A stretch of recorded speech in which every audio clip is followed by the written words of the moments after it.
Hello guys and welcome back to my channel, and today I want to tell you about this new chapter of Assassin's Creed Chronicles. This is the second one and is set in India in the mid of 19th century. If you already played the first one, which was set in China, roughly 200 years before this one, you know already what I'm about to tell you about. Um, this is not for those that don't know anything about the Chronicles series. This is not a common Assassin's Creed game. What does it mean? It means that it's not a three-dimensional, basically go on and slash game. This is more like if you knew Metal Gear Solid, which was an espionage stealth game. Well, Chronicles fits like that. I mean, I like to consider it a Metal Gear Solid game for the realization and for the technique set into an Assassin's Creed franchise pattern. In this case, India. So what does it mean? It means that you don't have to fight. I mean, fighting is your very last resource. If you can, try to avoid it. Why? Because normally enemies are stronger than you. You don't have no allies. You are alone. So if you are on a one versus one, okay, it's a little more difficult, but you can do it.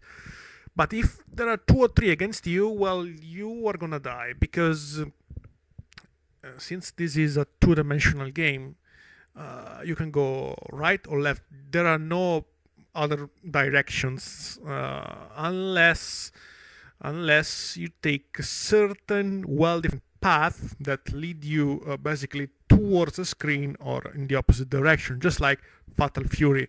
If you remember Fatal Fury, which was one of the many clones of Street Fighter games, Fatal Fury was a two-dimensional fighting game, but in certain occasion you could switch to a certain dimension and go backwards or forward to the screen, but just in certain occasion.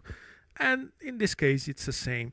So you don't have a real place to hide, you don't have real places to run away.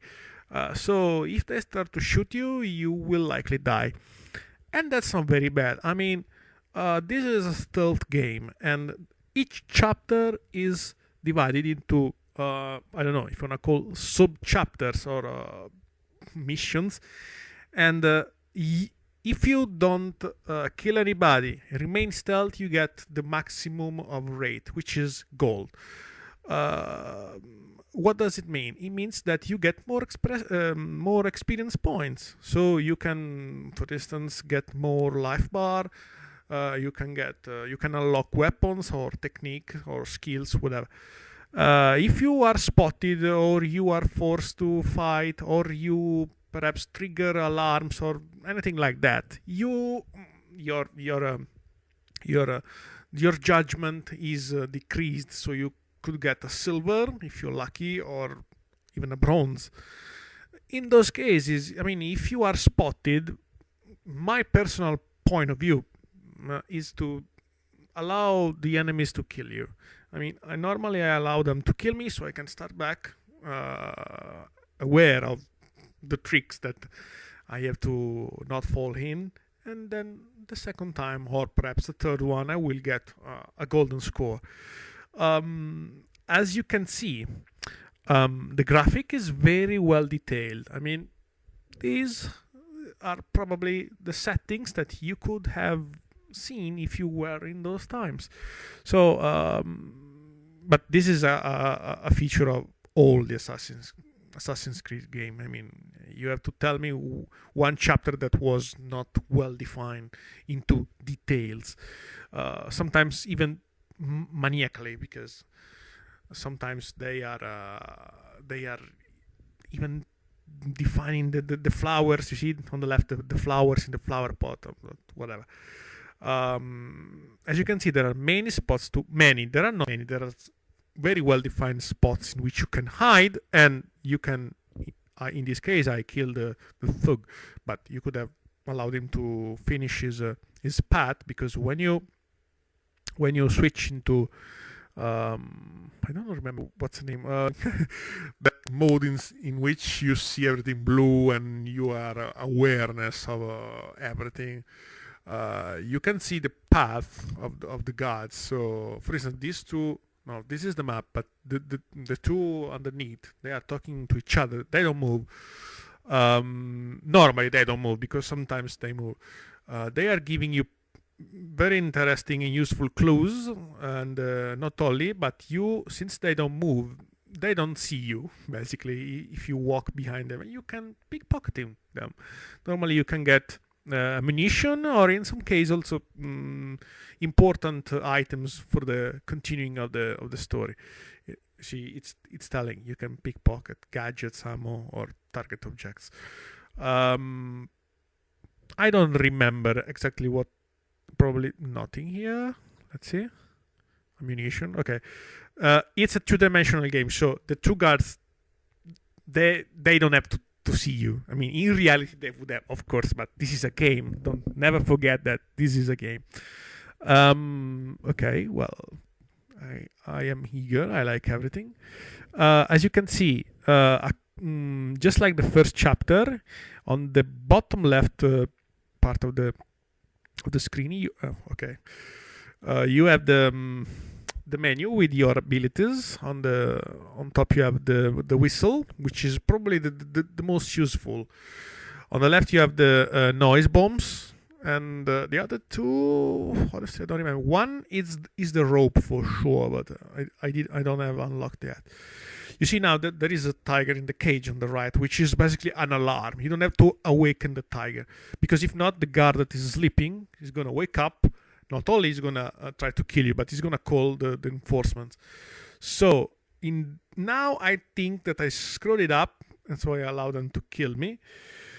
In reality, I had to pass. You see underneath that red striped on the side of the floor, I had to pass there to avoid everything. But like I said, the first time is just a discovery. The second time is the real pursuing of the mission. I liked this second chapter a lot more than the first one, perhaps because the first one was the first one, so I was not really aware what I was about to find. Now I am. But I find it also more detailed, just like you would expect from a second chapter. Interestingly enough, Ubisoft has just released a pack with all the 3 chapters, so China, India, and the Russian one, Russia, with Orlov, all in one. And I got it on the PlayStation Store because, I mean, it's useful to buy 3 different games, and probably you would have spent more when you can have just one in one pack. Okay, I got spotted, so I allowed them to kill me. Even if I didn't allow them to kill, they would have killed me anyway, because they are stronger than me, and they are. I don't have any ally, I don't have places to hide, just like I said. So when they spot you, if you are interested in progressing with your character and unlocking things faster, well, better to die. It's because it's not particularly difficult. So once you understood the pattern of the guards, and you understood where to pass to avoid certain troubles, well, then it's easy. You see now the tiger. Okay, you can wake up, but I pass on before stealing, because stealing is good. But as you're about to see, yes, you see, I passed through there. So tiger, now you can roar as much as you want. She doesn't roar because, honestly, I'm not passing in front of her. She doesn't see me. So those 2 guards are totally unaware of me. But the one on top, yes, the Sikh elite guard, Arbahaz Mir, it's the name of the assassin by Arbahaz Mir. That Sikh special elite guard can see you, as he watches down, and he also has the yellow area around him is the awareness area in which he can totally spot you. So I hide there. I don't remember if I killed them. No, probably waited for them to pass and then I switched to the other hiding spot, or probably throwing a noise bomb. Yeah, yes. Use a noise bomb to lure guy. Okay, so they are attracted by the noise very, very well because I take that thing. I jump up. Okay, now, okay, I've been too slow. He spotted me and he's gonna find me because, yes. So what? Kill him. Killing is the very last resources because, well, now I was lucky because it was 1 against 1. Well, he doesn't look Indian at all, but never mind. So that's it. Basically, this is the game. You just need to practice it. I mean, it's not a common Assassin's Creed that you have 360 degrees of movement. These are very well-defined patterns, very well-defined movements. So it's not immediate unless you have played, like I said, Metal Gear Solid, and you already know what does it mean playing stealth, unless you have to practice it. But I'm sure you're gonna like it because they add story. They add a story to the franchise first, and second, it's a different point of view on the game. I mean, it's not the usual go on slash kill blah blah blah. Perhaps I didn't really like Syndicate. I would like to tell you I prefer Unity. Perhaps I'm just one of the few that prefer Unity over Syndicate, but I liked Unity. Anyway, I wanna make a video also on the Russian chapter. I hope that you will like this game, just like I did. And thank you for your time. Bye.